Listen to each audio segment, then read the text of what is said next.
Lesson 69, Arkansas Traveler from Learn Violin Fast, Book 2. This is an American hoedown. So now we're going to play pieces that are much faster, and these are pretty fast notes. Now, each style has each type of playing. So when we play strictly traditional classical music, we try to, again, not cross strings. For one note, we try to use pinky. Now, if you talk about fiddling and Western-style American folk music, the idea is actually you do want to use open strings. It's more of a lot of fast notes, a lot of open strings with fingered notes. So the Arkansas Traveler, if we used pinkies throughout the whole thing, that would kind of miss the point of the stylistic interpretation of this kind of music. So we're going to play through up to speed. I'm going to talk about some of the challenges here, and then we're going to play again.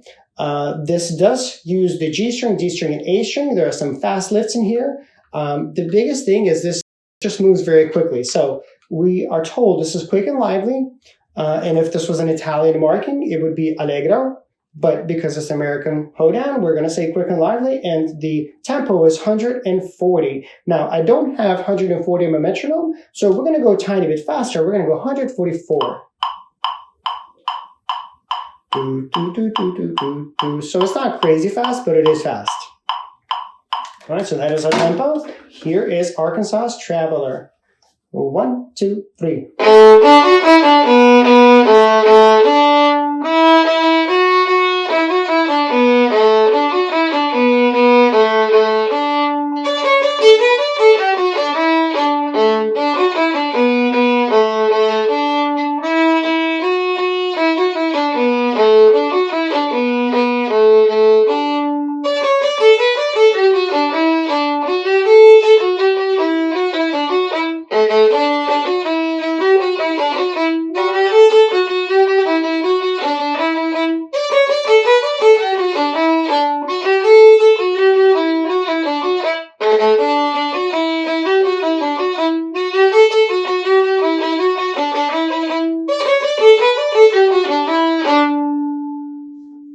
All right, now let's discuss some things here.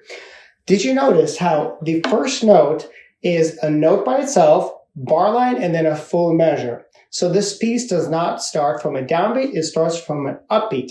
And if we take a look at the very end of the piece, we'll notice that the last measure, if we count, the very last measure, bottom right of the piece, has 2 eighth notes, a quarter, and a quarter. Now let's do some simple math. Quarter note plus a quarter note is 2 quarter notes.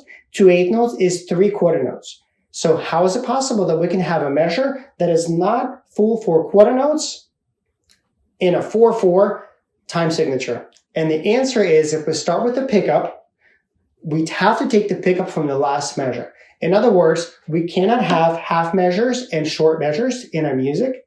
We must start and end and only have full bars or measures. So if we want to start from the pickup, very often what we'll do is we'll take that last note from the first note from the last measure, and the pickup and the last measure will then make a full bar.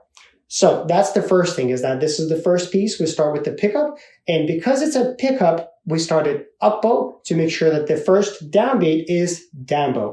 There's a few things here that you'll notice, and the markings that you see here are very specific. So there are no slurs here because every note is really supposed to be well articulated. So at the end of the first line, there's a retake, there's a comma, and then there's a down bow, right? It's just to make sure that the downbeat's a down bow. And then at measure 8, you'll notice there's an up. So even though both notes are in the same direction, it's not really a slur. There's notes that are not supposed to be connected. So that's why there's an up and not a slur, so that the next downbeat is down bow. And then the same thing happens at measure 16, 17, 18. At the end of measure 18, it's a down bow and a down bow. So you just do down stop and you do a down stop. Same thing happens in measure 20. And that's it. And the hardest part of this piece is most likely the second to last bar or measure 15, where you have fast notes that are changing where every note is new. That's probably the only really real challenging part here, because you have fast moving notes. the faster something changes, the more challenging it is. And when you don't have repeated notes, when every new note is new, it's very challenging. The only way this could be more challenging is there's more string crossing, but we don't have that, so we're okay. So again, this is not a Western traditional piece, so you'll notice that they used all open strings. I'm going to play it one more time, and I'm going to try to make it a little bit more fiddly, like a fiddler will play it, and that's not really my area of expertise, but I've heard enough fiddle music that I think I can kind of play close enough, so that stylistically you have an idea of what this actually starts to represent. So this is, and I'm going to go a little bit faster. This is Arkansas Traveler with all and downs and a little bit more of a fiddle style. I'm going to do a little bit of sliding with my fingers, and I might throw in a couple of open strings in there. 1, 2.